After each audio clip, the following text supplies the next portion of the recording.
welcome back to day 2 of the inaugural Playlive Melbourne stream. I am Josh Abdi, your host, and I am here with co-commentator no one because the Berkey brothers both left me. They decided to go to the Australian Open. Can you believe that? They chose fun, family, and Australian traditions over sitting in the booth with me. Is what it is. Life goes on. We had an action-packed day 1 for our inaugural stream. We had so many amazing players, some of Australia's best. We had the Queen of Poker herself, Abby Poker, Miss Abby Merck, and of course the American legend, almost 10 million in earnings, Eric Baldwin, who has found his way to this final table. And we talked about this a lot yesterday. You don't want to give this guy chips. It is a recipe for danger. He navigated some very dicey spots, narrowly avoiding elimination. Got a couple of lucky beats. Jack 10 suited, getting there against the aces, runner 2 pair. We saw bad beats. We saw Jen Castle take a horrible beat on the bubble. We saw kings versus aces, 2-outers on the river, and we saw some spectacular play. We're coming into the final table. In the first hand here, we have Baldwin opening up with the ace jack off and a pretty standard big blind defend from Vittorio Gambetta. And look at this flop. Queen jack 9, all spades. Baldwin with middle pair, probably not going to feel so great about it. Definitely think he could consider going either way, bet or check here. Wouldn't be surprised to see a check. He does indeed put in the small continuation bet. Gambetta with his 8 of spades, straight flush draw, not going anywhere.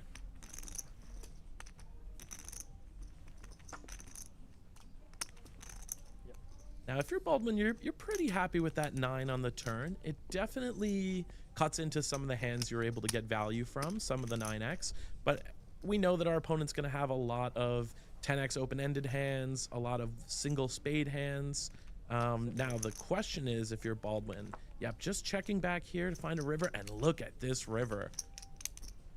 All the worries in the world quickly melt away as Baldwin rivers a full house. He's catching the cards when he needs them most in these big situations. Now, if you're Gambetta, the question is here to bluff or not to bluff. Elects for just a check. Baldwin's, of course, going to find a value bet here with the full house. Let's see what sizing he opts for.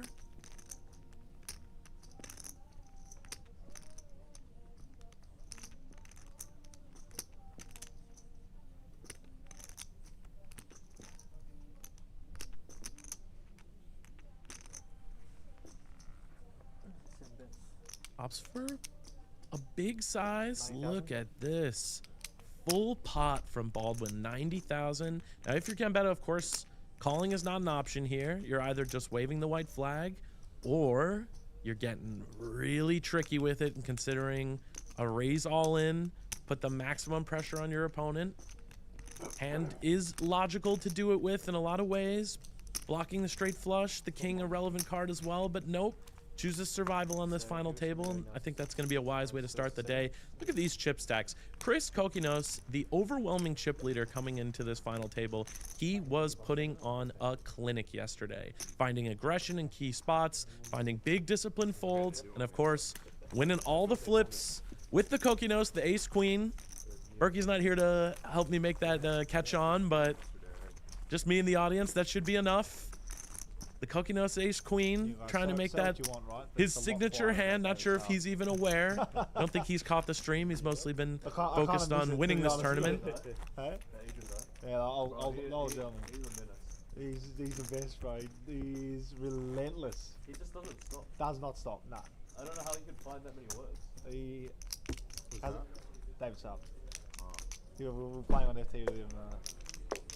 A little bit of table talk about Saab's chatter at the table yesterday. Very entertaining for us up here in the booth. He loves the speech play. He's Definitely a core part of his game, known for his speech play. We saw the one hand yesterday with the pocket aces where, without skipping a beat, just continued to tell a story very calmly, giving off no information to some very, very strong opponents. Thought that was quite impressive.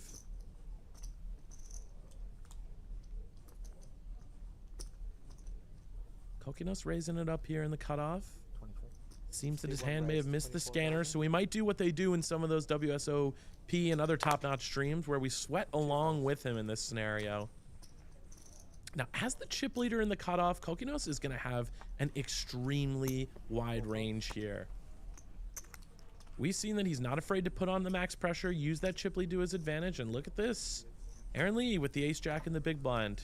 Now, again, against the chip leader's opening range, absolutely could consider a 3-bet. Do expect that to work quite often, but of course it has the other side of the coin where you're inflating pots, risking your survival at the final table. So he does elect just for a call. 5-5-7, 2 clubs. Lee with not much of this board, but it is going to favor his range quite strongly as the big blind defense. I expect Kokinos to find a lot of checkbacks here. He will be betting with a portion of his range, but check is probably going to be the default option.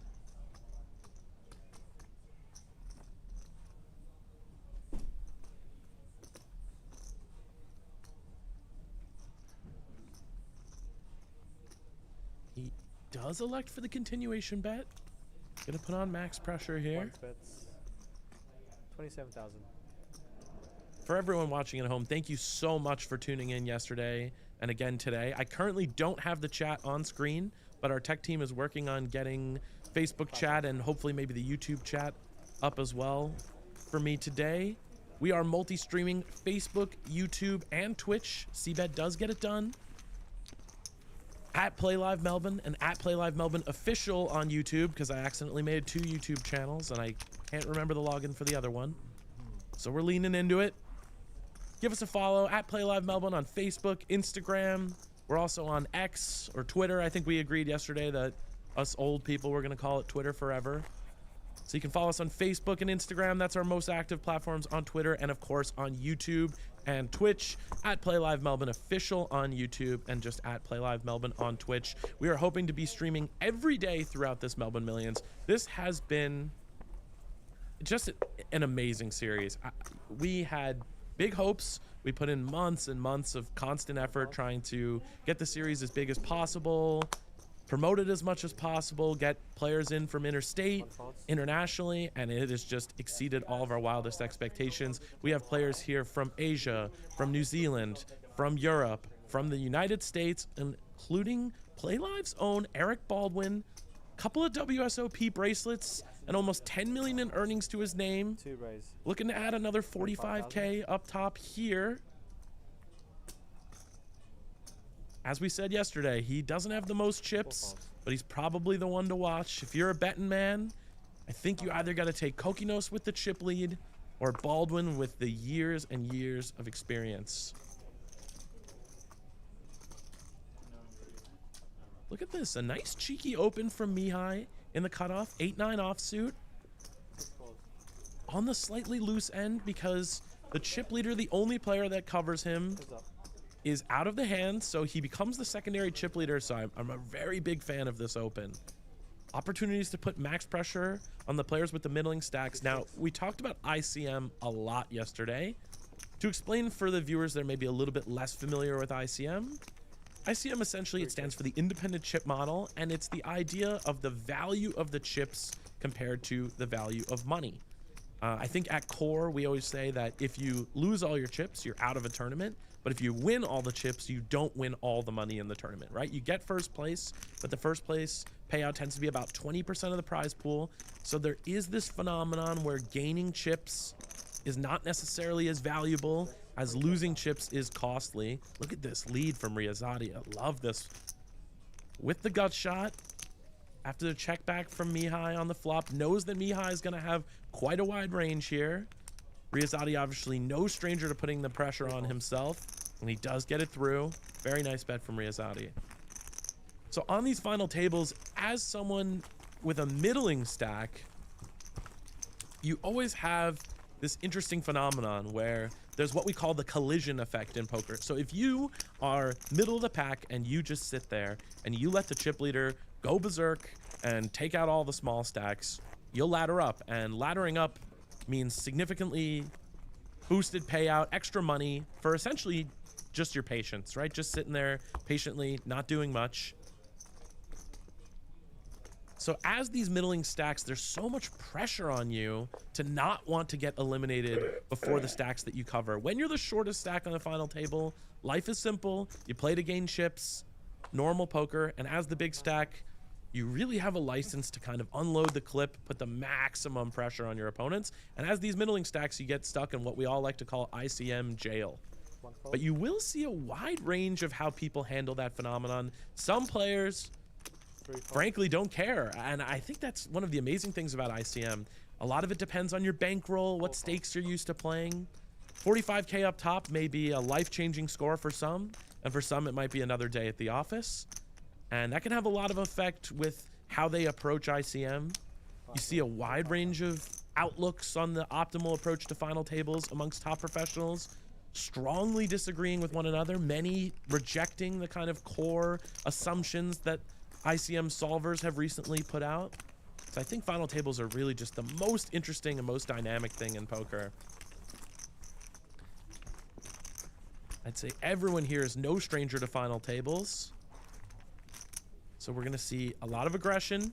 We already saw Riyazati, middle of the pack, unafraid to put the gas on someone who covers him.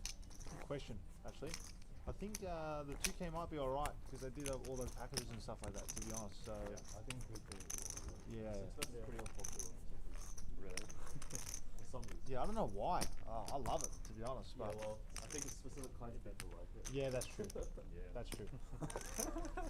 What do you mean by that? That's true, but what do you mean? I don't know. Players having fun on the final table. Love the energy. Is that was that an insult or Talking or a about this compliment 2K or- super stack, which we have coming on later today. Who's the cheap leader on the I'm not sure if we're going to be streaming day one or just the final table. I will let you guys know in the next You know what, couple I'm of gonna do hours 24,000. as we're sitting together. One race. Kokinos under the gun. Nice little speech play, but opening a very reasonable pocket for us. A very solid holding. Now, what they're referring to was the packages that we've sold. So we've sold some high roller packages to players that were looking to play all of the higher buy-in events in our series. And those actually came with a free main event ticket. Did that to try and encourage big numbers so we can get a lot of action and nice fields in all these bigger buy-in events. And I believe we have over 25 people pre-registered for the 2K, the 3K, and the 5K. And we'll be streaming the entire 5K high roller. That should be one of the biggest 5Ks in Melbourne in a very, very long time. Really, really looking forward to that one. Riyazati with the 3-bet here with the Queen 9 suited. Knows that Kokinos is going to be opening a wide range, and again has shown ICM be damned. Can't put me in jail if I free myself in my own mind. Do you like the Putting on the maximum pressure. Is he the kind of player that you were talking about? Would you say, or Perhaps. Kokinos sussing out a little information here. Does put the 4s in the bin. Look at this from Riyazati. Just showing, as per usual, he came to play. A very tough opponent. He made me bubble a tournament. I think my first ever live tournament bubble a few weeks ago. So thanks for that, Amin. Much appreciated. That's why I'm up in the booth now. How's everyone doing today in the chat? For everyone on Facebook, give me a shout. Come say hi. I'm all alone with you.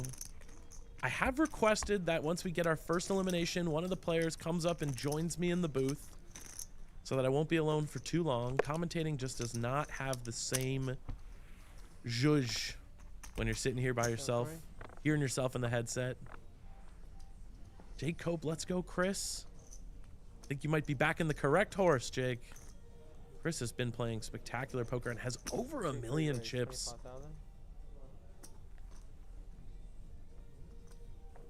Action's a little bit delayed here. A little bit behind. Sorry about that, guys. We're gonna get caught up as quickly as we can. 6 folds. 10 folds. 9 folds.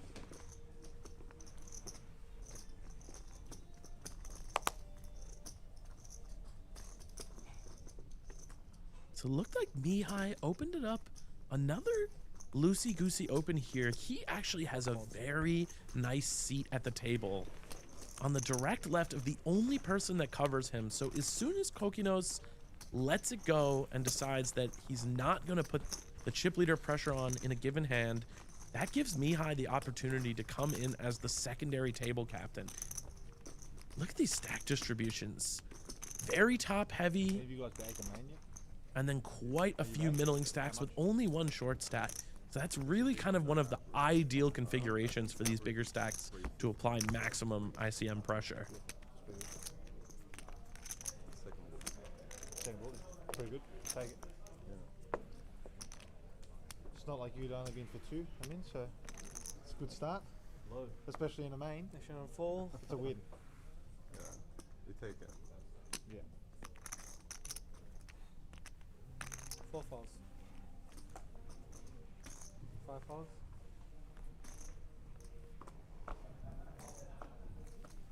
6 falls. 7 falls. Joshua Chen, ace-9 on the button. 25,000. Very playable holding. 16. Gonna be an easy open on the button. 1 falls. Opens to 25K. Just above a min raise. 1 and 3 falls. And gets it through. You haven't played yet. Nah, I didn't play. Ran my game on Sunday, so I didn't get a chance. But we'll probably play this week. I'd say. Tuesday was it a good game? No, we didn't run this week, but I ran on Sunday. So Just Tuesday you did it. no, we didn't. No, didn't Chris end up getting out. Chris said it was full.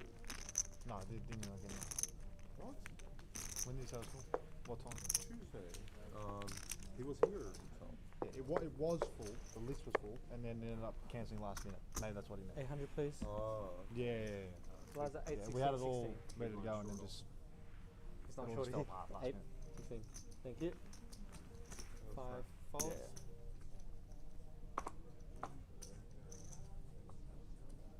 Yep. 6, 7.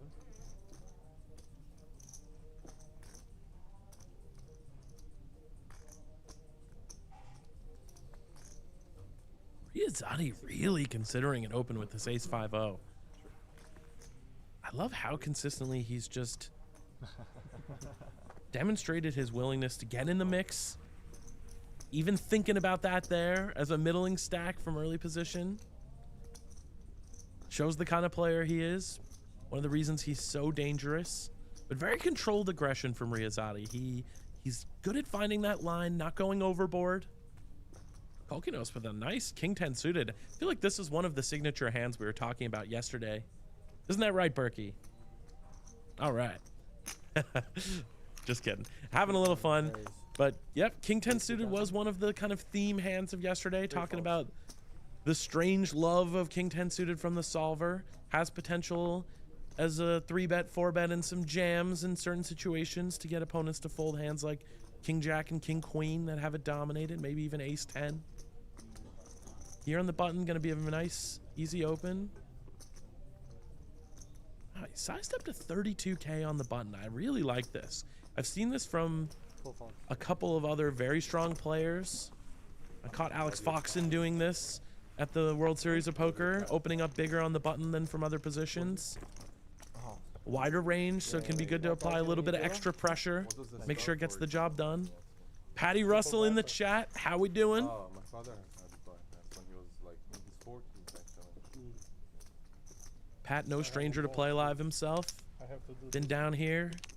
He's been here to chill. He's been here to work. Out of like his side. I think if we get him on a table, he'll have the trifecta. Not sure if he's ever been here to play. Leg They and have thigh. 4 But we miss him. places they can do. It's the hand, Can't wait to the see him leg, again soon. or the one in the lung. So they took 1, 2, 3.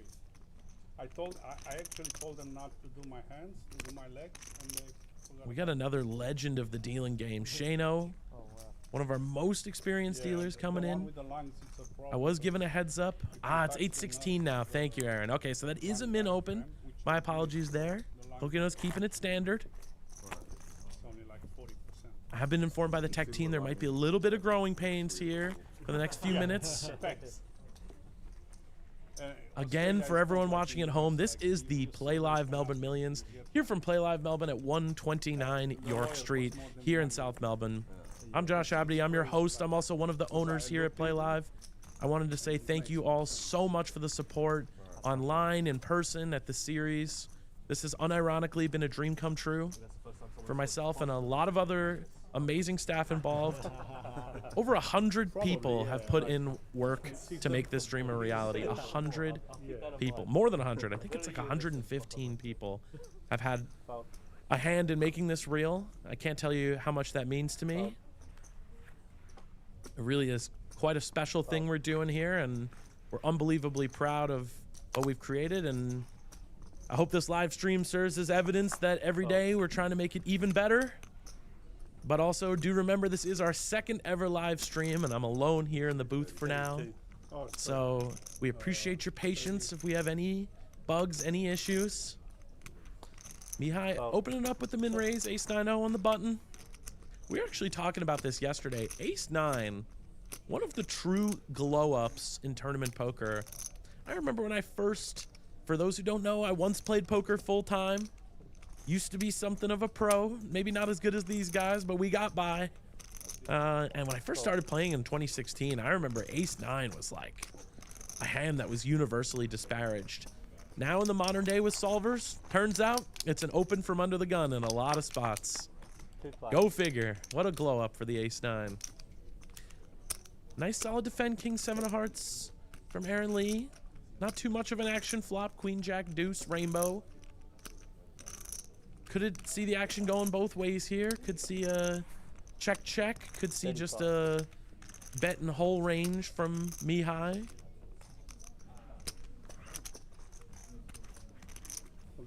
Does elect for the continuation bet.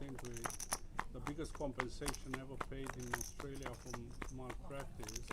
It was a 28. And Aaron Lee does defend. Oh, nope, sorry about that. That's going to be a fold and a blind post. He's ahead of me. He's too quick. Saw the chips go in and figured he was continuing, but nope, just a very reasonable fold there. Another one for Mihai. We can see blinds have gone up, so the stack sizes are starting to come together. But we do see the rich getting richer. Chip leaders putting on the pressure, chipping up. Got 140 million. So they literally made him crippled him. The dulcet tones of Josh Abdi sounding crispy. Shout outs to my sister, Rachel Abdi. What's happening? I mean, no money would amount. Rachel actually got a shout out on yesterday's stream. For anyone that enjoys what we do here at Playlive digitally, so that'd be on our social media channels, on our website, the way we share things with you all. I'm generally going to be the one producing a lot of that with our marketing team. And 100% of what I know about marketing, I learned from sitting in a desk next to Rachel for about 5 years. I know, it's so shout outs to her. Got to skip a college degree in marketing thanks to that. Sometimes secondhand knowledge is worthwhile if you learn from the best. Rabbity and Jabbity, absolutely. Government still pays for his care. I think my brother popped in the stream at some point yesterday as well. Shout outs to the AA Ron.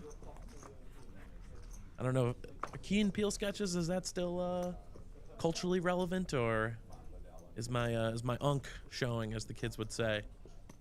Although I think saying that is really where the unk is showing, right? By saying is my unk showing, as the kids would say. That's really where I'm giving myself away. So we got an open here in the cutoff. Ace 3-0 from Mihai. Pretty reasonable open. And a defend in the oh, sorry, we have a hijack open and a call in the cutoff from Mihai against the player that covers him with the ace 3. This is definitely on the loose end. Oh, and look at this. 2 pair. Pokenosis king, no good.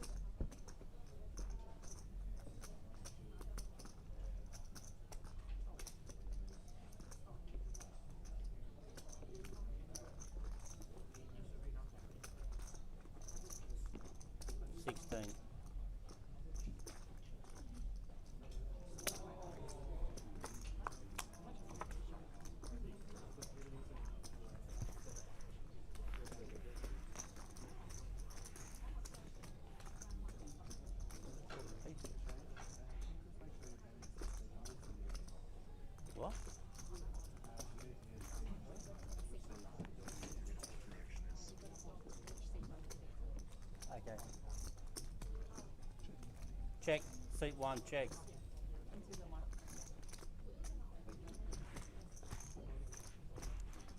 Threw me with that. Just to be on the safe side. Seat 2, checks. 2 pair, aces and 3. I didn't like the flush. I had this flush.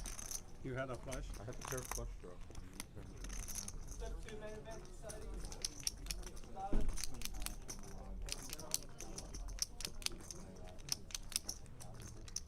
Yeah? Okay.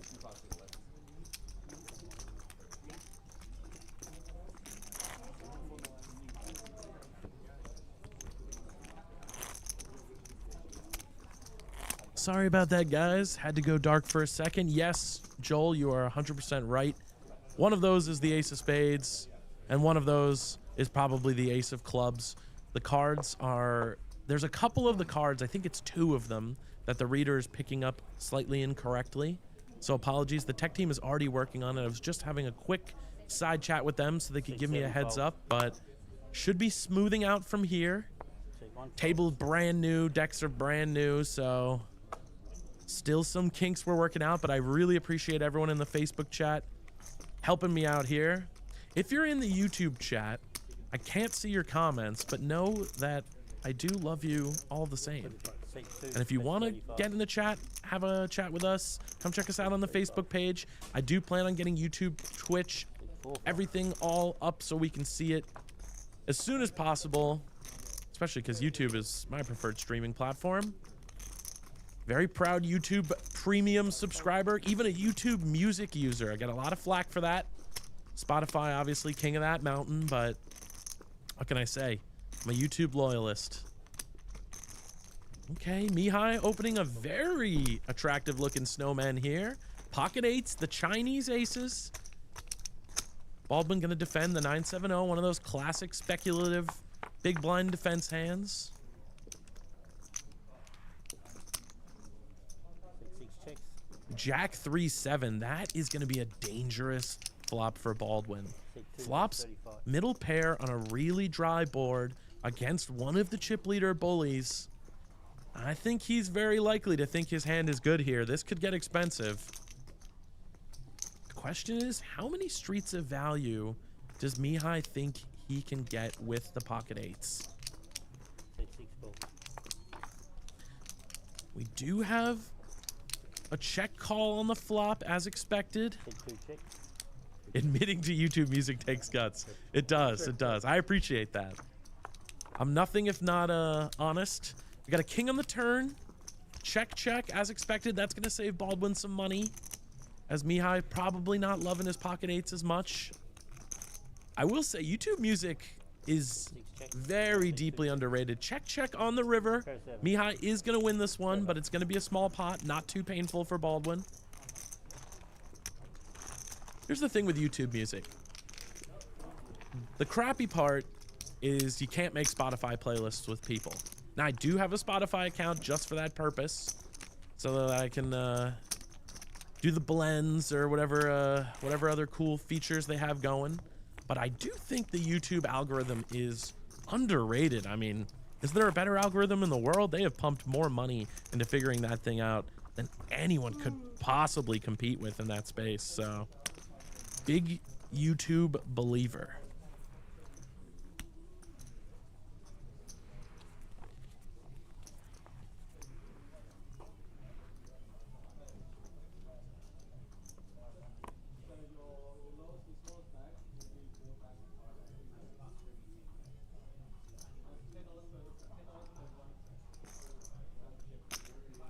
One bets 32. Check 2 folds.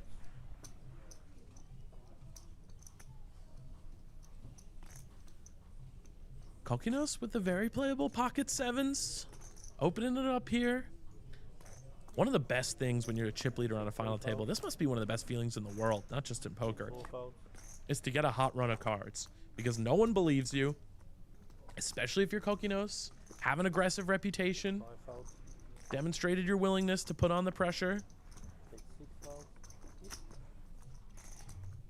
That mixed with a run of cards can just be a recipe for running over your final table and finding that trophy. We are going to show off our custom-made Playlive Melbourne Spade trophies. How sweet is the logo, huh? Told this story on Berkey's podcast, but when Bridges and I were first trying to come up with logo designs and names, that naturally fell into my corner as the marketing guy. Have to admit, did not do the best job there. Couldn't find a name we were happy with. Tried for months. You know what I mean? Fed Bridges a whole load of crappy names. He tried to be charitable to some. I appreciated how nice he was being about it, but I could tell that they sucked. And then eventually landed on Playlive. Are you disappointed that you didn't go? Landed on the Spade with the P and L in the negative space. Worked with some designers and Taking it easy on me. man, just couldn't be more happy with it. Looking great on the merch. We do sell Playlive merch out at the front. A lot of our customers have picked that up. We really appreciate people repping the brand. If you want to come get a hat, hoodie, shirt, we even have custom water bottles now. That would be it. Take 2, folks. And we have some extra custom water bottles only for people that win events that say the event that you won and champion on them. So you got a trophy and kind of our own tradition, our own take on the, you know, bracelet kind of ring approach. But the trophies just look spectacular. The black trophies for the standard events, and then we got the rose gold for the 3K and the 5K for the high rollers. And of course, the Playlive Melbourne Millions gold trophy for that main event. Couldn't help yourself 2 hands in a row, huh? You saw me in the big blind like that. We've had the Like, whose speed. big blind is it? You know what I mean? Braces, gotta This go was any for 2, it. wasn't it? Like, it was any 2. Even the dealer knows it.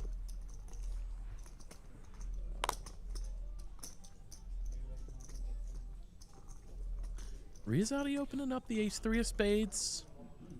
Kokinos with a hand he's certainly not going to be folding in the big blind. He's debating between raise and call. Does elect for the standard defend. That I was expecting. Oh, and what a flop from Riyazati. 1 check. Not going to be a flop where he's getting a lot of money out of Kokinos, I don't think. But look at this. Top pair and the straight flush wheel draw.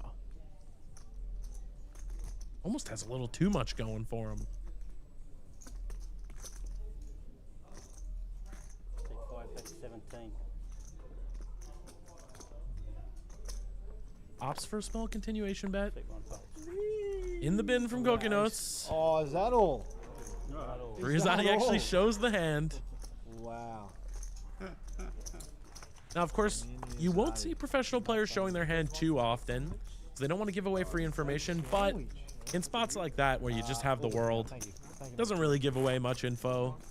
Very standard. Tableside food service coming to the players. One of the unique things we do here at Play Live is that we serve lunch, dinner, and dessert every single day. Players don't just pay a rake and receive nothing in return. They have a hospitality package they can opt into that comes with food and drink, snacks, coffee, tea, water, soft drinks. We got these Genki Forest They're actual eggs. flavored water things that everyone loves, all included as part of their tournament experience. We're going to get just about a jam from Gambetta, leaves a little bit behind. You'll see this sometimes at final tables. This basically gives him the option in a crazy world where if it went rejam, rejam, rejam, where he could decide to fold and put himself on fumes to take the ladders up. But this is effectively going to be an all-in. And what a beautiful hand to do it with. Ace, king of spades. 112.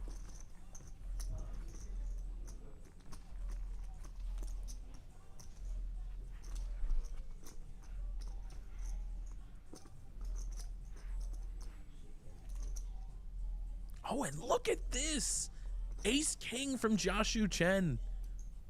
Another massive hand. We are most likely going to see a chop here. Take 7 calls.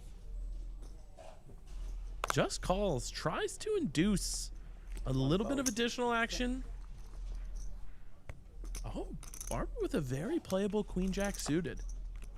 He is going to have to think about this a little bit. It was just under 13 big blind jam. Oh, even less from Gambetta. Small jam from Gambetta and just a call from Chen. Chen getting exactly what he wants here.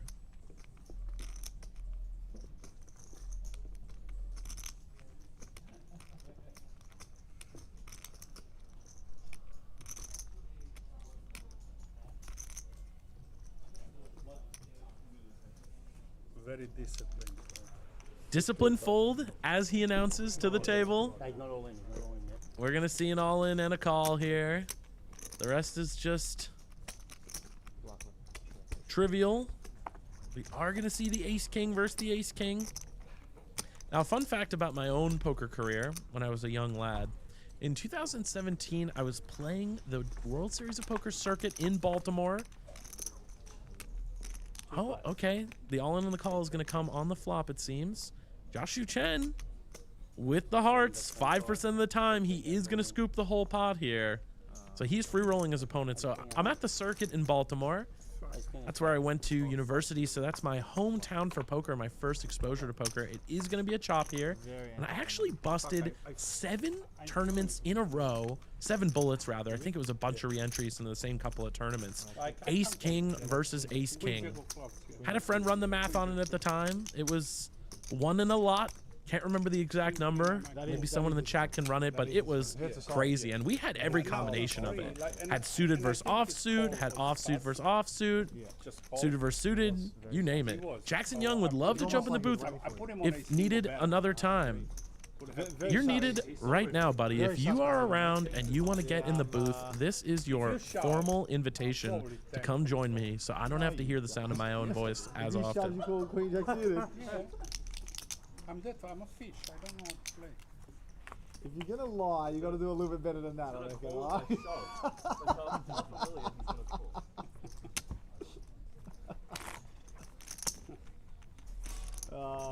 Like I did with the guy with the flash. Oh, that was so good. That was hilarious. Alright, the one We that did. said, We on. I think you made a flop. No, I Yeah. said, I don't think you have a I flash. don't think you have a, the paired board. I don't think you have a flush. I'm all in. So I'm all in. Yeah. I actually did want to say, like, in the words of Will that guy's Kassouf, probably if you have it, you have Oh, it. that would have been really good too. Yeah. Honestly, that guy probably didn't understand English. That's really good. Say 4 fouls. Will Kassouf getting mentioned. For him. Very controversial player. Actually got That's a fair point. removed from the World Series of Poker this year. He was on the Suspended from playing. I think at least for the rest of the summer, if not permanently. Very polarizing figure, Kassouf. Loves his speech play. Definitely, I think, goes over the line for my taste. Turns speech play into kind of just a badgering exercise. Is a lawyer, so clearly has some experience using his words to force his opponents into submission. But definitely entertaining for television. There's no denying that. Chen opening up the ace-8-0 in the cutoff here. Pretty standard open. And Gambetta with pocket 8s in the big blind. I think he is just going to send this. Not too many chips. Getting very short now as the blinds have gone up. Say 3 guys all in. He's going to be all in. Now, if you're Chen, this is a tough spot. 135. You have an average quality ace 120. 129. against a not very big jam. And it's a jam from the short stack, so he's going to be, in theory, just jamming correct ranges, trying to chip up. Not a lot of ICM considerations at play here. But if you're Chen, there is a little bit of that added pressure of if you take a hit to your stack, it's not great, but he does decide he's priced in the call. I think that's quite reasonable. He's going to get the bad news. Just one over. Gonna need an ace from space. Couple of 9s. 5 is not gonna do it. Ace and an ace only. And that's a big hold from Gambetta. He is back in this final table.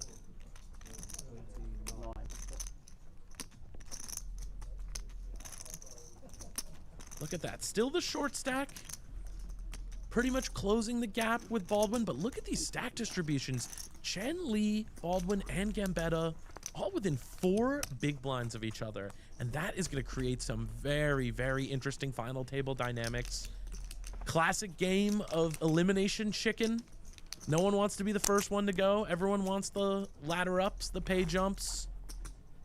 The pay jumps are getting quite significant here. I think we have above 1 buy-in pay jumps for each ladder now.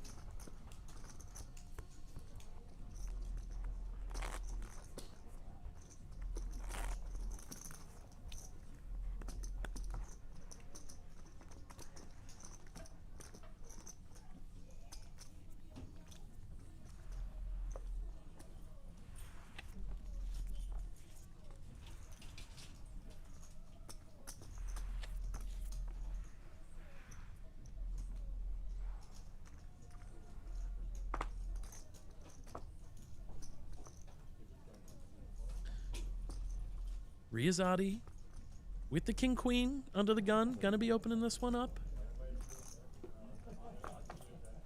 T5 makes it 32.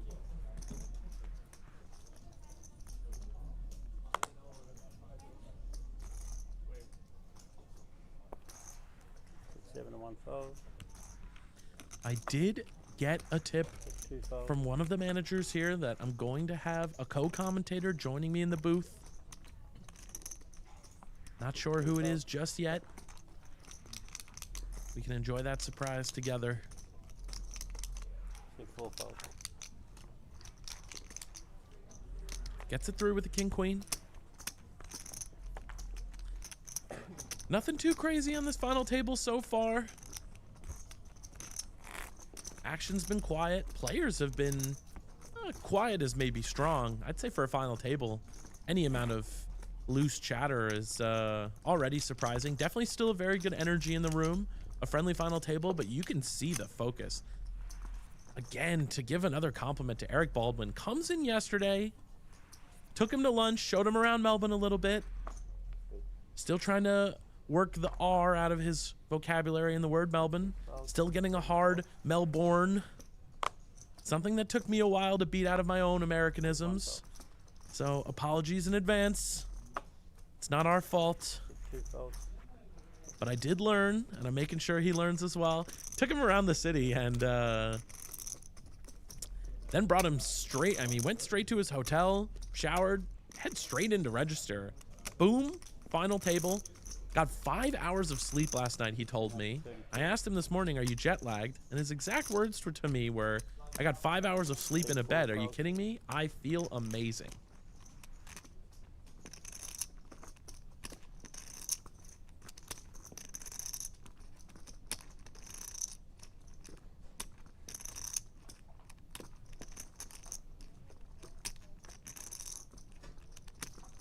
I don't know about you guys in chat, but 5 hours for me that's like barely functioning level.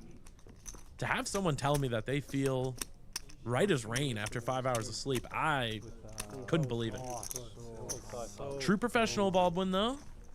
Riyazati letting the 10-3 go. 1 in 100 million. Yep. That king's full to do. Jackson, if you're still in the stream, shoot me a message. Would love some co-commentary tomorrow. Might even be without me. You might have a different co-commentator. Want to give the stream a chance to hear some Australian voices from an Australian stream. I have been told the way I'm speaking is starting to coalesce a little bit though. Yeah. Couple years in and out of Australia, starting to say words like reckon, finding them slipping into my vocabulary. To the Playlive stream ever. The stream on the map in a hurry. That's it. That's it. It would have been definitely funny. He's just like, Set 1 fold. We can do better than that today, right? Yeah. This is elite Oh, coverage. Slow was on, Thank you are so they? much, What David. did you say? he's that what- actually my close friend, but if you're feeling like slowly, Please, anyone with Jackson in the No, I booth. wasn't even talking slow. This chat has been no stranger to the needles. Set 2 makes it 32. Every series is something like that. Last series Set 3 fold. I had pocket jacks, and the four flop fold, was 32. queen jack jack. Yeah. and he had pocket queens. No way. I think that's Oh, so maybe the And it was single just best thing about call- Australia as a country. Bet call A lot of to sense the of humor. river. Everyone here On the likes river, good I banter. stopped and He he- stabbed his Definitely feel like I fit right in that regard. Oh, and look at this. It's pretty good. Queen Jack O, the open in the hijack from Mihai, and Eric Baldwin with a very shovable hand. He is going to jam it in there with the pocket eights. Don't think Mihai is going to be calling. Take 2 fold. Gonna get that one through. If you're Baldwin, the small spots like this, where you get the open and a rejam, they're worth so much. Half an hour to see when you Of course, in big blind anti-tournament poker, every pot has 2.5 big blinds to start. The small blind, the big blind, and the ante. And then the additional 2 big blinds from that min raise, 4.5 bigs. It's 25% of his stack, just like that, right? And that is going to give him more room to navigate. The analogy I've often heard used about tournament poker is that it's kind of like treading water, where your goal is just to stay on the surface, but the water level is constantly rising because the blinds always go up. Blinds will be up So you to have to 10. find these spots to chip up so that you can keep treading water, Take 1 fold. especially as one of the shorter stacks on a final table. Each time you ladder, another progression toward the end, especially with the high variance nature of heads up poker. If you can come into heads up, even with just 10 big blinds against 80, you are going to win a fairly disproportionate amount of the time. Of course, you're still going to lose the majority of those heads up matches, but the dream is far from dead. So just getting to that final 3, final 2 can be worth so much. King 6 suited, the open and the hijack from Gambetta.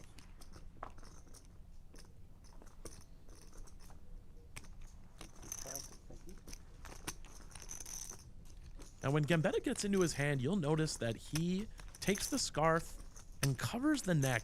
And this is something you'll see from especially European players, but you will see this around the world in poker. A lot of people were finding live reads with the pulsation in the veins of the neck. Queen Jack 4. That is going to be middle pair for Chen.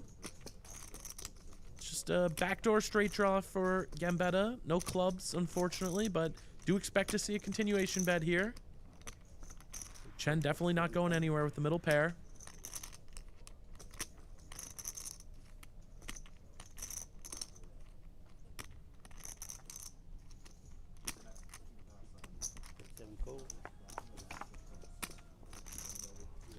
A repeat queen on the turn.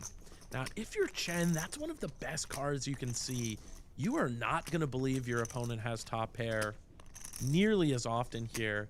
I think this makes for a very interesting dynamic where these boards where the overcard repeats on the turn are often underbluffed by the pre-flop raiser because they know that their opponent doesn't believe them. But look at this.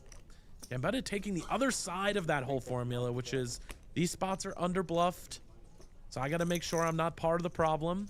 Put the maximum pressure on. And when you do see the second barrel from Chen's perspective, and you're a little bit worried, you're starting to believe. So often, if they don't have it, they are going to be giving up here. Of course, Gambetta's range totally uncapped. Can also have kings and aces, in addition to some trips and some better Jack X that might want to find 2 streets of value here. Plenty of bluffs as well, as we see here with the king 6 of clubs. Reaching out to the edges of the range chart. Applying maximum pressure on a stack that is vulnerable. And if you're Chen, you are absolutely in the blender here. If you call again and he fires a 3rd barrel on the river, you are going to be having a tough time.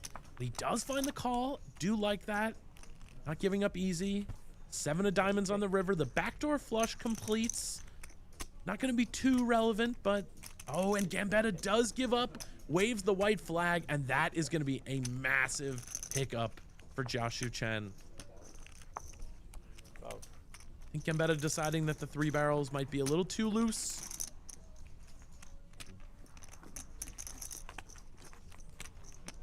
Now his plan in that hand, if he's planning on barreling twice and then giving up, he's very unlikely to want to fold his opponent off a jack.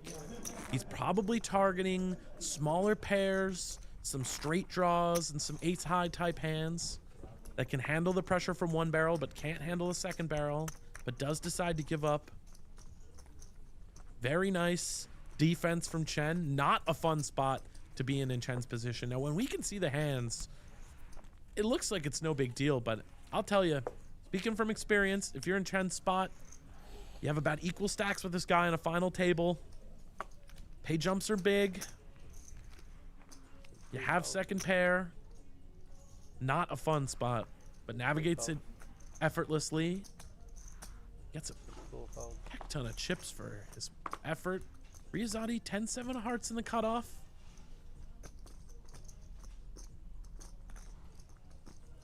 Does decide to open this one up. 5 make it 40. Again, this is one of the things that makes him so challenging to play against. 7 folds. His ranges are diverse. Doesn't go crazy, though. Very difficult to punish him for the aggression he shows. Kokinos with a very interesting hand in the big blind. King 8 of diamonds. Certainly is going to be coming along here. Again, the question is he just defending, or is he ever finding a 3-bet to try and punish Riyazati's aggression, excuse me? Does just elect for a call? 2 players. Wow, and what a flop. This is an insane action flop. Open-ended straight flush draw from Riyazati and trips from Kokinos. I mean, this is just going in. I don't see how either player can get away. Unbelievable. Shano just dealing the flop of death. Now the question, if you're Kokinos, is are you just calling, or is the raise coming in here immediately on the flop? Try and deny equity against some flush draws, some straight draws, some combo draws. Mr. Luke Martinelli in the chat. How we going? Got a lot of shout outs yesterday. Luke is my former co-commentator who abandoned me's sensei here in poker. A man with some remarkable poker results, and the first champion of the Playlive Melbourne Millions winning our opening event is Mr. Luke Martinelli. Shout outs to him. This is just a disgusting flop. Kokinos does opt for a raise, and this is just going to be it. There's no way Riyazati's not getting his whole stack in here. Even against trips, he's got good equity. And that's the worst case scenario. I mean, if you're Riyazati, you're pretty happy here with 10 high. I mean, look at this. He's 45% equity against 3 of a kind with an overcard. He's flipping against trips. That means against a 9 or over pairs, under pairs to the board. I mean, he just has equity against everything. Dylan Bell loving the stream. Thank you, Dylan. Shout outs. And I think we are going to hear the fated 2 words. All in coming from Riyazati. Oh, look at this. Bit of a leveling war going on here. Some of their history clicks it back. 185, is that it? Yeah, no, 180,000. 105 more from Kokinos. I assume he's now going to do the jamming. One way or the other, this money is going to be getting in the middle here.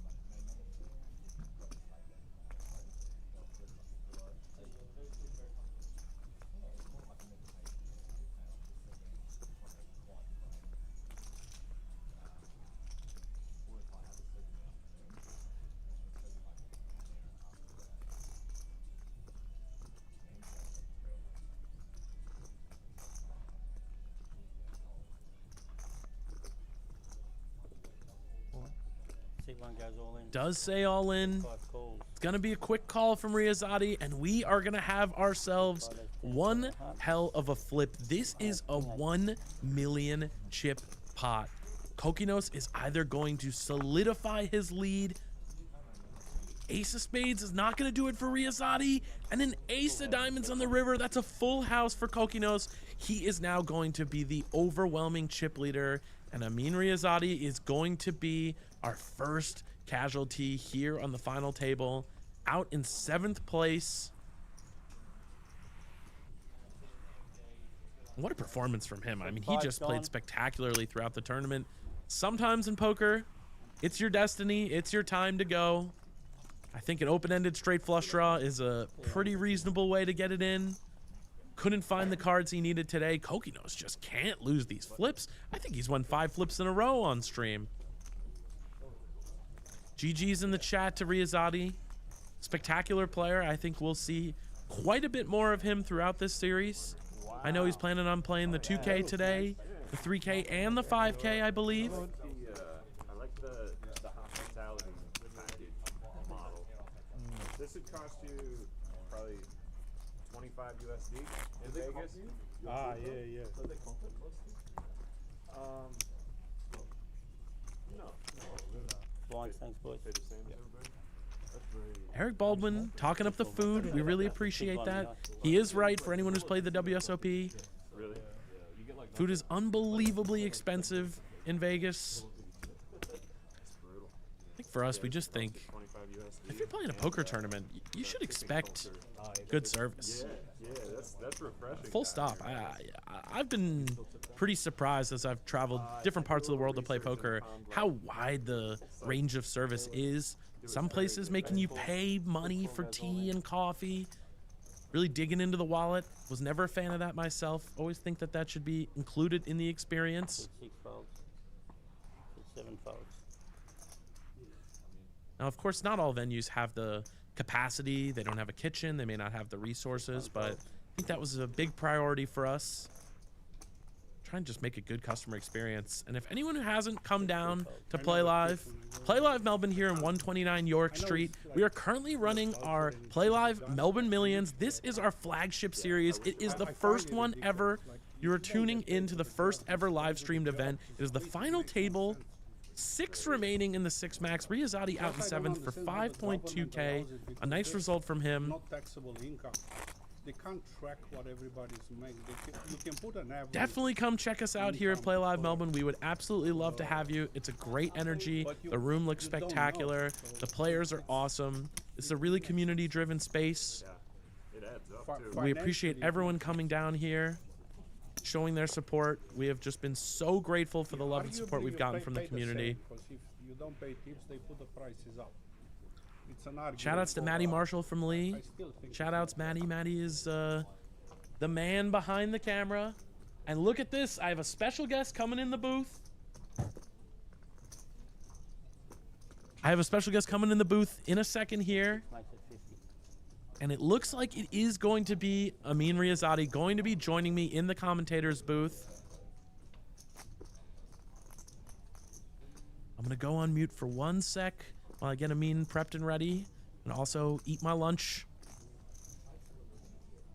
Have an interesting hand brewing here, though. Ace-3 of hearts versus the king-queen. Hang on a second. Baldwin with the standard open in the hijack. We've seen he's elected for... Ace-3 of hearts was the exact hand yesterday. He's elected for the min-raise off these shorter stacks, taking the lower variance approach. Joshua Chen just straight folding the king-queen. Wow.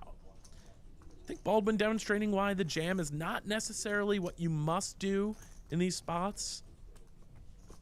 Traditional wisdom of all in or fold, evolving quite a bit these days. And if you're getting king-queen to just fold straight to a min-raise, how good is that min-raise, right? I mean, that is just looking attractive, and he's gonna get it done. Gambetta with the 5 deuce in the big blind. Don't expect to defend here with the 5 deuce off, but he is short. Now, when you're very, very short in tournaments, you can start to... Yeah, I like it here. You pay your fee up defend some of these really speculative hands. And if you make a pair or you make a draw, you can go with your hand. You're short enough. You have enough equity to continue. But Baldwin just getting it done with the min raise. He just continues to navigate this final table and survive. In Vegas, they were doing $500 one table, and you get a 5K during the double SOP. So I play while I win, and the tournament director comes and he gives me the chip, whatever, and she says to me, "You have to tip the dealer." And I'm like, "Why would I tip the dealer? He's doing his job." He was like, "No, you have to." And I said, "Okay." And very reluctantly, I take $10 out of my pocket and give it to the dealer. He actually threw it back in my face. And he was like, "You can keep it." And I said, "I will keep it because I worked for that money. And if it's not good for you, it's very good for me." And I said, "I will keep it. Thank you very much."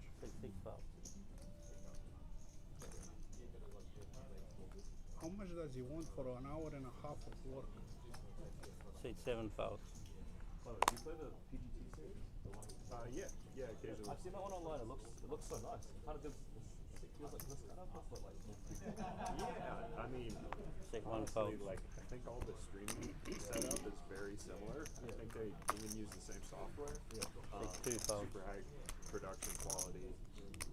But yeah, the Poker Girl Studio is a really nice place. Yeah, that one looks really nice. I want to play this sometimes, but America just put out of the books.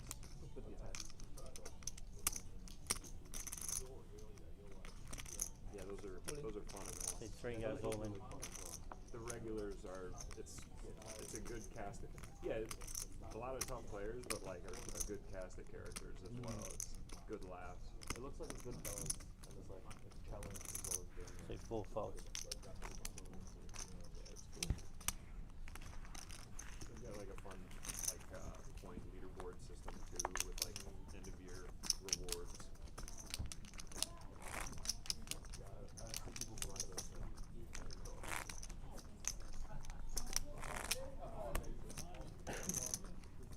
I find the tipping thing to be it's a interesting one, right? Like, because I went to Vegas for the first time ever this year, right?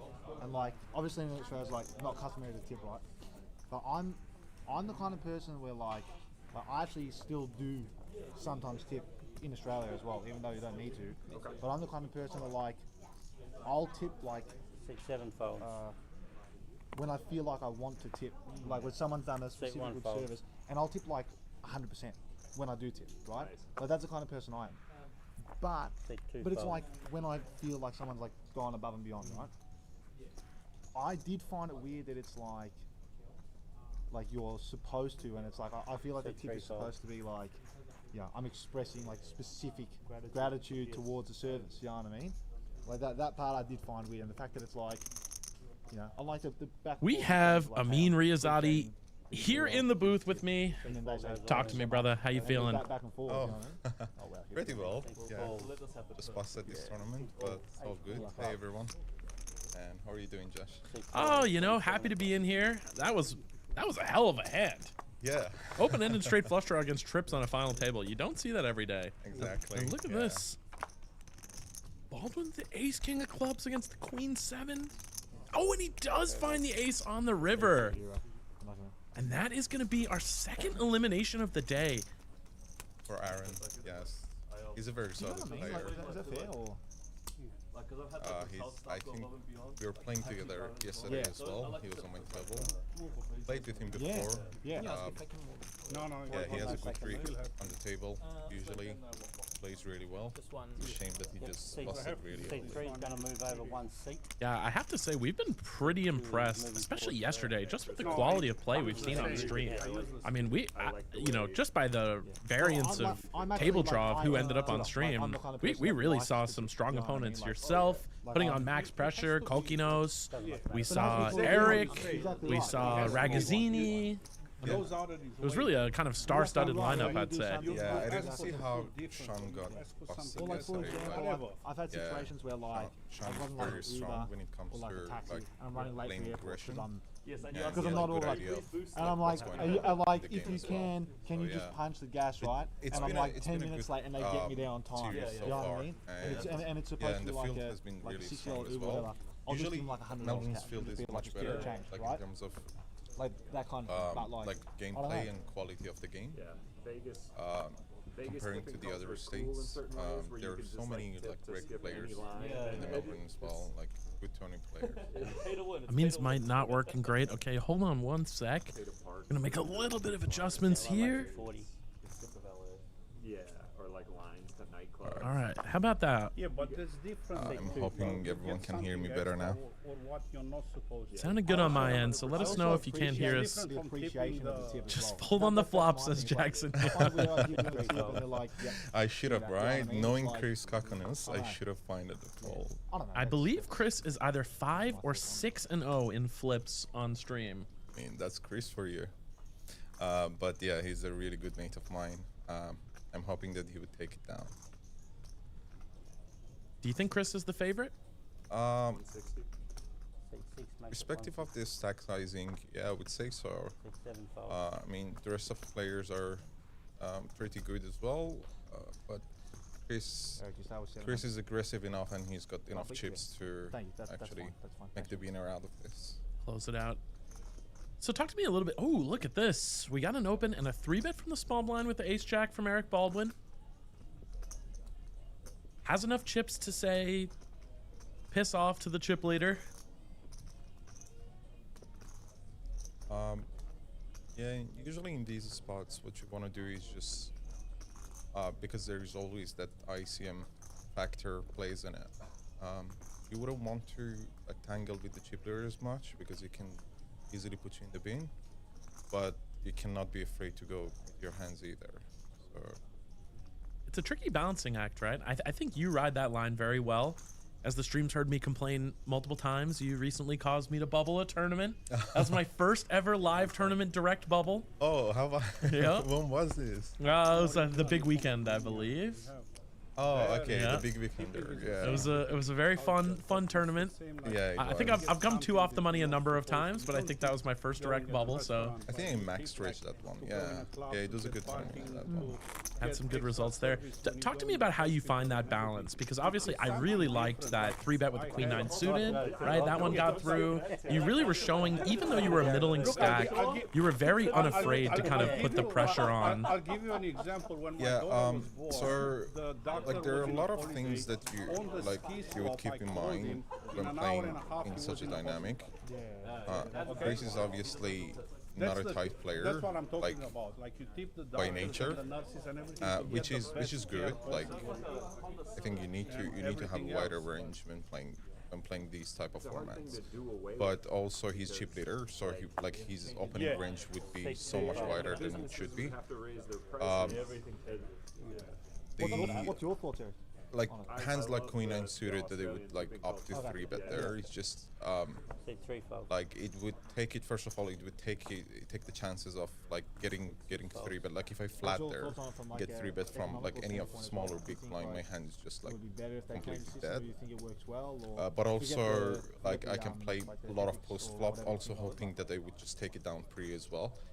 I think it would all even out. When I'm middling stack, I've got a lot of like 3-bet folds as well, because Chris must have this idea that I shouldn't be like fooling around with my chips as much because of the ICM factor, so I can choose to like to go ahead with it. Kind of using that dynamic in your favor a little bit, right? Yes. Because the perception is that you won't have a lot of 3-bet bluffs.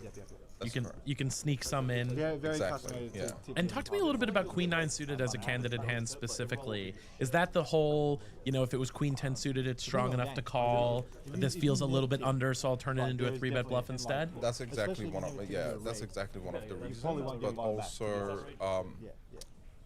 playing in when Especially we are in like rate. 6 or 7 handed, queen 9 suited on button, like Well, yeah, on and the they're position is also too doing, much, like, like all too sorts of strong rounds, to right? fold.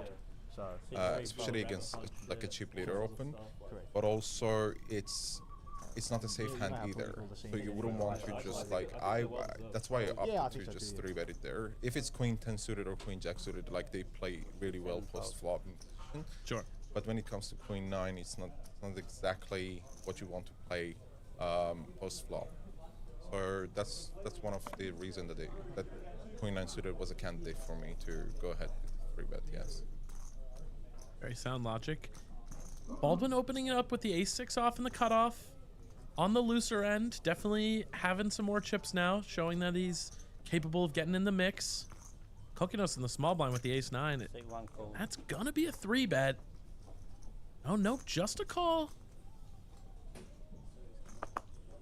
Interesting to opt for just a flat here from Kokinos. What do you think the logic is there? I'm actually surprised. I think knowing Chris, he would and he should go for a 3-bet, but maybe he just wants to play a bit more chill, given how much stack he has, and not to lose a lot of chips. As you know, like chips are worth much more at this stage than ever before. But I don't know, maybe given how much Eric, how low VP Eric has been playing so far, because he's barely played any hand.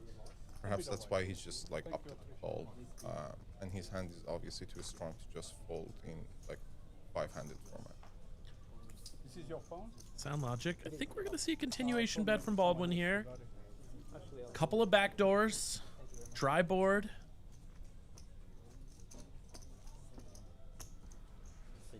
Shoutouts to Manda. Thanks for being in the stream again. Appreciate you yesterday as well. Shoutouts to Riff. The issue with his hand is now that Chris cannot continue on this board unless like he chooses to 3-bet here, which I wouldn't say it's likely, but we'll see how it goes. Walk me through the logic there, because obviously on these dry boards, Queen 5-4 Rainbow, oftentimes stereotypically we assume ace high is strong enough to continue, but how come, as you predicted, how come it's not strong enough to kind of find a turn in that spot? Well, it's a reason that you're like, the main reason is that you're out of position here. So if you even like choose to find a call, let's say an ace hit the turn, you still have no idea if you're good enough. Like if your opponent decides to just barrel through the river, your ace might be like even dead on that board. So that's why like playing ace-9 suited off of small blind is not really recommended, and you wouldn't see it as much. If this was like open from bottom and then you're like, let's say you defended big blind, that would have been a completely different story. But like opening from cutoff, you're calling your small blind ace high is not really recommended. But perhaps Chris had something else in mind, and the board texture just prevented him, and also the sizing that Eric chose on the flop bet, kind of like it's still decent, but everything else it's expensive. Kind of deterred him from doing anything like tricky. So yeah, if it's like a quarter pot or something, he can maybe splash it in, but he went for like 80k, which was I think more than half pot, so he just decided to let it go. A nice sizing from Baldwin. Look at this, Joshua Chen, ace king again. Thanks. Chris, considering getting a little bit tricky here with the Jack-7 of spades. Sides against it. Did you have much of an impression of Baldwin's play? Obviously, old school poker crusher. Yeah, I mean, he plays solid, I would say, but yeah, he's very old school, and I mean it's worked out for him so far, and I wish him the best. I was actually looking at you. Yeah, he's very cautious of what he's playing. Like the one you won in December, 800 Oh, and the jam from Gambetta, and he is going to get the bad news. Snap call from Chen. Has the clubs covered and dominating the King-9. This is a tough spot for Gambetta. Absolutely crazy. I think I tripled off. You said you're a top vote. You didn't show, but you told me a top vote off. 10-4 deuce, all red. Gambetta's going to need a lot of help here. Jack, he does pick up some additional outs. No, that's not going to do it. That is going to be our next casualty. Vittorio Gambetta out in 5th place. I hadn't, prior to today, I hadn't played with Gambetta before, but seeing him on the table, the way he handled himself and the way he played, I think he's a very good player actually. But it's only this. I wouldn't have like put it in with the King-9 suited there, given that Chen had no full equity, but like you can always like They peel try and to just change fold it, and but save probably yourself like take 4 years big and blinds years. there. But A little but bit more of a stop and go approach. exactly. But the only like other than like apart from that, I think he's a really good player. And I'm expecting to see him like making final tables more than one time in this series. Absolutely. He had some great results when we first opened back in April, and our series was very small. He won the mini main, went deep in the main event as well, put me in the blender a couple of times. Yeah. Yeah. Yeah, he's solid. Very strong Italian. Down to four-handed now, so Gambetta out in 5th for 8.9k. This is where the pay jumps really start to get big, right? Yeah, it's getting bigger. Is Gambetta like a local here? Or? He is local now. Yep, he's originally from Italy. Moved to Melbourne, I believe, to get married. Yeah. I believe his wife is Australian, Oh, good for him. and he's locally grinding. I actually heard I'm sitting in the booth with Australia's newest Australian. Congratulations, that's amazing. Thank you so much, Josh. Yeah, it's been a bit of an achievement, I would say. That's the problem is Given how hard the Australian immigration is. They but definitely don't make it easy on you. Nah, not at all. But I'm very glad to be part of the Aussie community now. pros and cons. Yeah. I think more cons. Did you do anything particularly Aussie to celebrate that day? Eat some No. Vegemite? Oh my God! Don't make me actually tell you the story that the first time I tried Vegemite. Okay, let's hear it. I mean, I had no idea what it was, but my assumption was that it was something similar to peanut butter, right? So I just went for it. I didn't I took a whole spoon of Vegemite and put it in my mouth. Okay. Man, I was crying for like 10 minutes. It was just That's like freebasing wasabi or something, Yeah. you know? Definitely not meant to be eaten like that. Maybe you'll feel similarly to me. Because I didn't grow up with Vegemite, I just have no stomach for it. Yeah. I think it's just disgusting. I want to like it. Yeah. I've tried it in small doses. I've tried to kind of condition myself into liking it, but Yeah. it's just too foreign a flavor for my palate, I I think. hear it's really good for your body, is it? Yeah, fermented. One of those classic fermented superfoods. Oh, we're going to have a little action here. Mihai opening up the ace-9 in the cutoff. Joshua Chen with the king-queen suited. And he has some chips now. Sit 9. Call. Does elect for a call.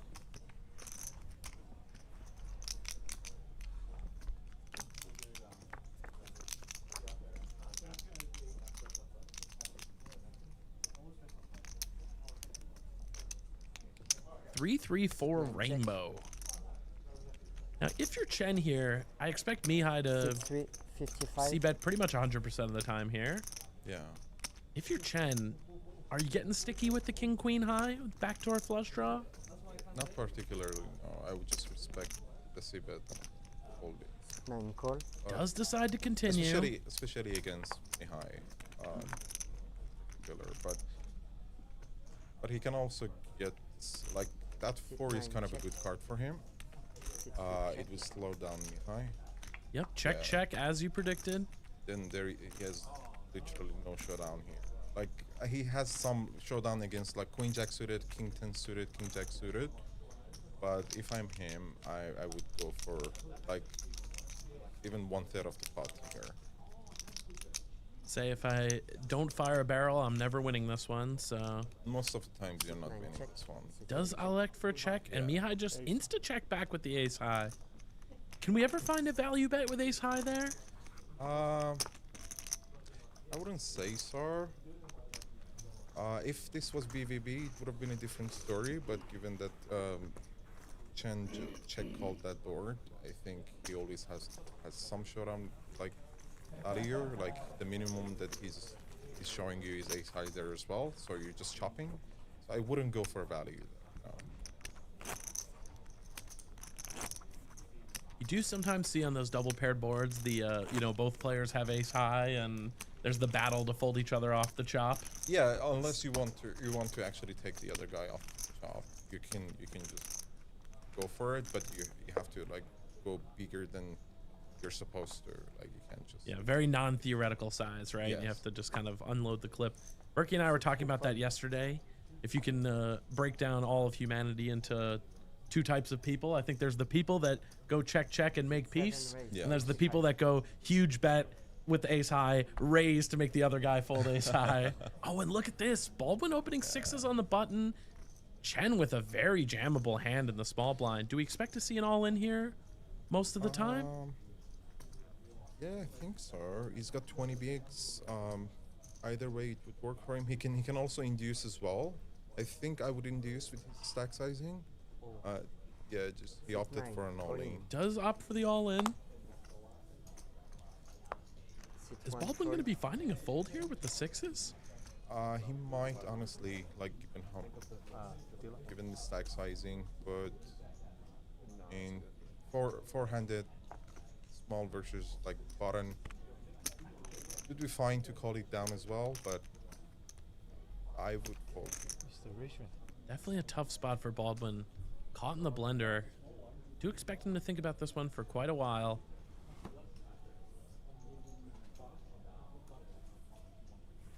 Looks like he's thinking about it. If he thinks that he's like, if Baldwin thinks that Chen has some like ace-5 suited jam hands in his range, he can definitely go for it. It's a good candidate to have sixes here. But if he thinks that Chen doesn't have any bluffs here, like it's never good to call. Like at best case scenario, obviously you're full. Yep, and you'll be crushed some percentage of the time, right? Many Against percentage of the time. Yeah. sevens through jacks and the Yeah. like. And the question is, does Chen ever have smaller pairs here? The fives down to the deuces. That's got to be on Baldwin's mind.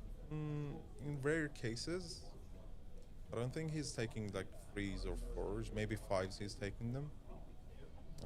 That's just one combo for like 20 bigs. Definitely thinking for it. You can see the brain machinating a solution. Truly on the fence here. Four-handed, it's tough to let go of a solid pair. Oh, absolutely. I'm not sure if these two played together yesterday. Chen doesn't get out of line as much, but he does have some like bluffs every now and then. So I'm not sure if he's thinking about the story he had with him or. How much weight do you put into, you know, the kind of history you have with players when you're playing at the table? Is that something you value highly, or do you kind of tend to ignore those facts a little bit more? I definitely value it. I wouldn't say very highly because still there is always odds of the card and the card distribution factor. Oh, he went for a Baldwin call. does find the call. We are going to have a massive flip. If Baldwin holds here, he is going to skyrocket into the co-chip lead, three-handed, if not on fumes, and an ace in the window. Hate to see that if you're Baldwin. He is going to need a six. Oh, looked like it for a second there, and a three on the river. And that is going to be the flip in favor of Chen. So Baldwin down to 13 bigs, and Joshua Chen up over 1 million chips. What a massive flip for him to win. Yeah, this actually changes everything now. I mean, the three of them are pretty much in the same stack sizing.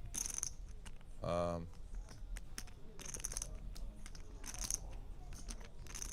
my god. Let us play Yeah, blind, the blind, pressure blind, is blind. gonna be on Baldwin now. Let us play blind, So he blind, has to blind, make blind. some hands to double up through. King 9. The nice thing is 13 bigs, still very playable. Oh, absolutely. Yeah, in this format. It can't be a good feeling if you're Baldwin, that's for sure. Yeah, and that's the issue with these sort of holdings as well. Like, I think he committed more than half of his stack, if I'm not mistaken.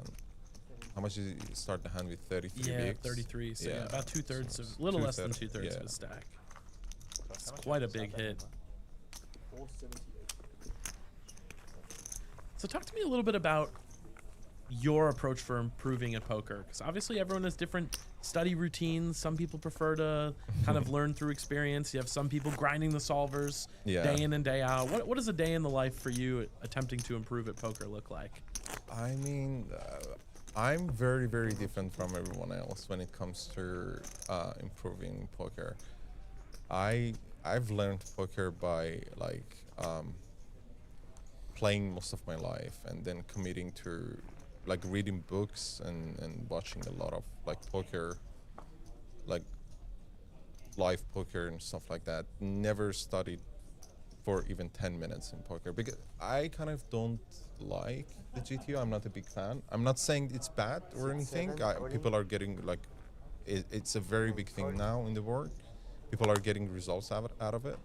But the fact that it makes the game a bit robotic and First one, good. yeah, I think that's why I'm not a big fan.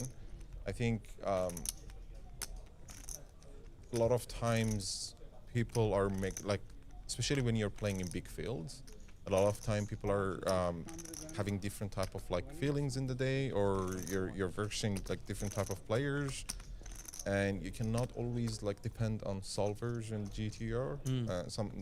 I'm kind of a player that would go with a lot of my play depends on my read in the game. Opponent specific, a little bit more exploitative. Oh, absolutely. I play really exploitative, but the thing is that I still like have a good idea, like given how much I've played with like players, like solid GTO players, I still have a very good idea of what their range is. Oh, and look at this. An all-in jam, standard jam, ace-6 of clubs from Baldwin, and a call from Mihai Barbu, and he is going to get the good news. Ace-8 is in the lead, and this might be Baldwin's tournament just like that. Yeah, he's hoping for a chop at least. Oh, and a 6 on the flop. He finds the 6. Mihai picking up additional outs. King is not going to do it. Baldwin continues on. I will say, it feels like the story of this tournament for Eric Baldwin is he navigates, he gets short, he gets it in, he finds the miracle, then he chips up, and then of course he's a very, very tough player, probably one of the toughest players that's currently here in Australia, and applies the pressure, chips up some more, and then rinse, repeat, and we find ourselves four-handed. I mean, this is poker. It's fine to find some 3-outers sometimes. He didn't slow it. After Mr. Luke Martinelli won the opening event, 1,401 player field there. Obviously, you got to run really good to win an event like that. Yeah. I stayed up so I could congratulate him when he got home, and I asked him, anything interesting happened on the final table, and his exact words to me were, "Nope, I had aces every hand, and I always held." But no, I think that. Like Luke, I like him so much. He's a humble guy as well. Absolutely. But he's just really good. He's been winning a lot recently, as he should. I think it's well deserved. But yeah, he's a tough opponent to verse when he's on the table. I've even caught him opening the solver at home. That's not something I'm used to seeing from the Lukey, but lately, studying has been on the agenda. Yeah, for sure. A little less sleeping and a little bit more grind. Maybe correlating to some of these recent results. So, I mean, Baldwin's just back in it. Looked like his tournament was over, and just like that, back to 26 bigs. Now actually covering Mihai Barbu just shows how much these all-ins are worth. Yeah, I would have liked for Baldwin to like put in a raise there. Jack Deuce obviously doesn't do well usually. Very difficult to navigate post flop, right? Exactly. But I mean, worked out well this time. But yeah, so you wouldn't want to just check behind your Jack Deuce, these sort of holding. So we were talking about this yesterday a bit. The King Deuce through King 5, all the way down to things like 7 Deuce, can make for great isolations just because they have such poor playability post flop. Yes. Especially Jack Deuce has one relevant blocker. I like his check behind on the flop. Some pot control and opening up some bluffs for his opponent. It looks like it's gonna work here. Yeah. 6-3 bets. Now we were talking about this yesterday quite a bit, me and Berkey. Blind versus blind. tournament poker must be the most difficult form of poker in the And world. it's the most fun as well. I love blind v blind, but yeah, you're right. It's very difficult. 7 call. Definitely suits a player like yourself that's not afraid to put your opponent in the blender, unload the clip a little. I've been punished for it many times as well, so it's not always. It's not all me getting- sunshine and yeah, rainbows. Yeah. Now, if you're Mihai Barbu, are you finding another barrel here on the river? We, of course, seeing Baldwin's hand, know that that is not going to work. I think obviously you don't have any showdown value here. Depending whether you think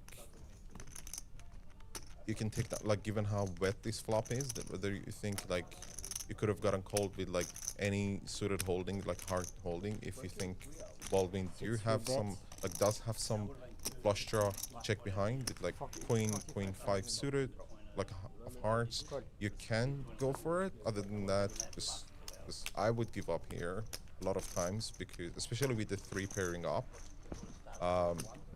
and how many draws missed on the river as well. Sorry about this, folks. We lost the video feed on our side. I do believe I heard bet and a call. We're going to take care of this for 1